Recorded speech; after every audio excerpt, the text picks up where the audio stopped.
She believed she was finally escaping a cage, a life that felt heavy, a marriage that felt suffocating, a version of herself that felt forgotten. But the truth is, the bars were never around her. They were inside her. She told herself she wanted peace, but what she really wanted was to be seen. She told herself she wanted freedom, but what she really wanted was to feel desired again. So she walked away, convinced she was choosing herself. On the outside, everything looked perfect. The smiling photos, the confident captions, the fresh beginnings. Everyone said she was brave, strong, reborn. But what no one saw was the quiet behind the screen, the moments when the noise faded, the nights when the excitement went still, the space where something important used to live.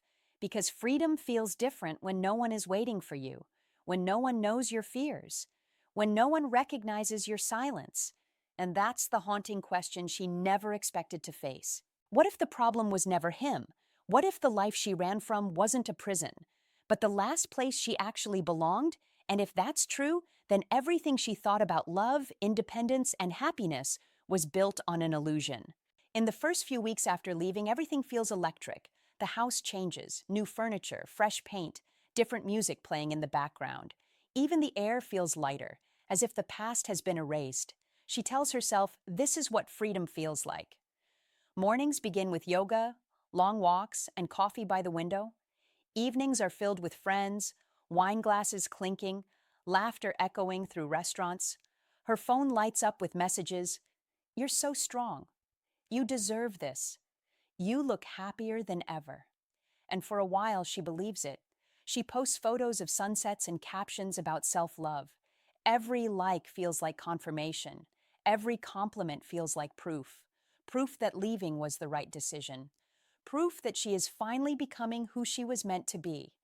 But beneath the celebration, something is missing.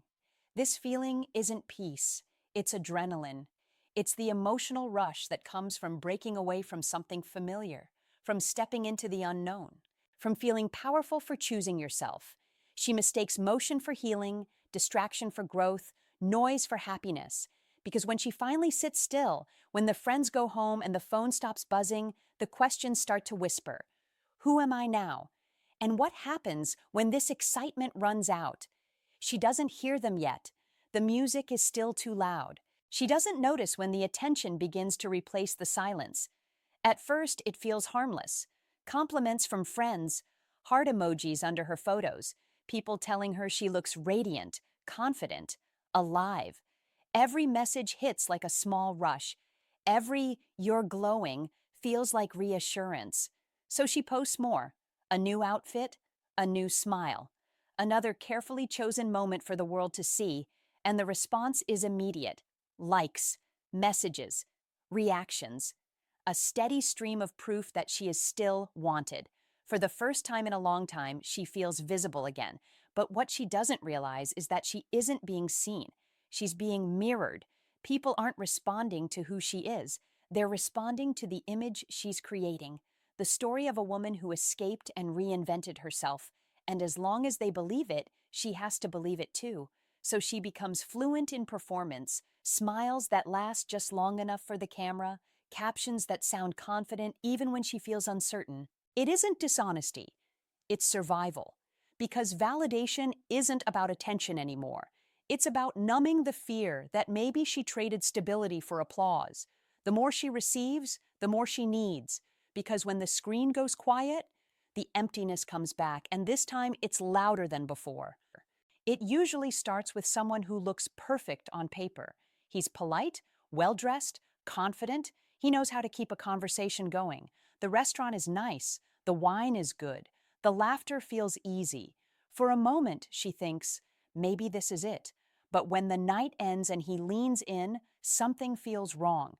Not danger, not discomfort, just nothing. His hands feel unfamiliar. His voice doesn't calm her. His presence doesn't feel like home. He doesn't know the way she goes quiet when she's overwhelmed. He doesn't know her fears, her habits, her little rituals before sleep. He doesn't know the real her. And suddenly she realizes what she lost wasn't just a relationship. It was context, a shared world, someone who understood her without needing explanations. So she books another date, swipes through more profiles, laughs at the same shallow jokes. Each face begins to blur into the next. Each good morning text feels interchangeable. And slowly, something shifts inside her. Not consciously, but quietly, she begins to compare, not the people, but the feeling, and she starts to understand something she was never prepared for. Attention is not intimacy. Chemistry is not connection. No matter how many new faces appear, the emptiness remains. Around the sixth or seventh month, something changes. The excitement fades. The messages slow down. The friends who once called her brave return to their own lives. The world assumes she's doing great because that's the story she told. So now she has to keep telling it. She still posts smiling photos, coffee cups, sunsets, quotes about healing. Every caption sounds confident. Every image looks peaceful. But when the phone is down and the door is closed, the house feels different. Too quiet, too still. The silence isn't calming anymore. It feels heavy. She starts staying busy on purpose. More work, more plans, more nights out, anything to avoid being alone with her thoughts. Because stillness leads to remembering. And remembering leads to questions she doesn't want to answer. Some nights, she stares at the ceiling. Other nights, she scrolls through her phone, fighting the urge to text someone who used to know her heart. I'm fine, she tells herself. But deep down, two truths are fighting inside her. I made the right choice. I feel worse than before. That tension drains her, so she distracts, she performs, she keeps moving. But no matter how loud the world becomes, the silence keeps waiting for her when everything else shuts off. When a long relationship ends, it doesn't just take a person with it. It takes a version of you. For years, her life was built around us. Shared routines, shared plans, shared decisions. Now everything is hers alone. What to eat, where to go, how to spend the weekend. Even simple things feel strange. She stands in the grocery store unsure what to buy. She watches movies that don't feel the same. She goes to bed in a room that feels too big and too empty at the same time. This is the part no one warns you about. Independence sounds powerful, but independence without belonging feels like drifting. There's also the quiet pressure of reality. One income instead of two. One person to handle everything. No one to lean on when things go wrong. And then there's the body. Weeks without touch, months without warmth, no hand on her back, no familiar presence beside her at night. Her sleep changes, her energy drops, her emotions feel heavier. She looks in the mirror and sees someone she doesn't fully recognize. Not broken, just disconnected. She wanted to feel free, but instead, she feels alone in a life that used to feel shared. It doesn't happen in a dramatic way. Sometimes it's a photo, sometimes it's a message, sometimes it's running into him by chance. But when she sees him again, something shifts. He looks different, calmer, stronger, more grounded. The tiredness she remembers is gone. The frustration is gone. He carries himself with a quiet confidence she doesn't recognize. And that's when it hits her. He didn't fall apart. He rebuilt. While she was trying to escape the past, he was working through it. While she was chasing distraction, he was growing.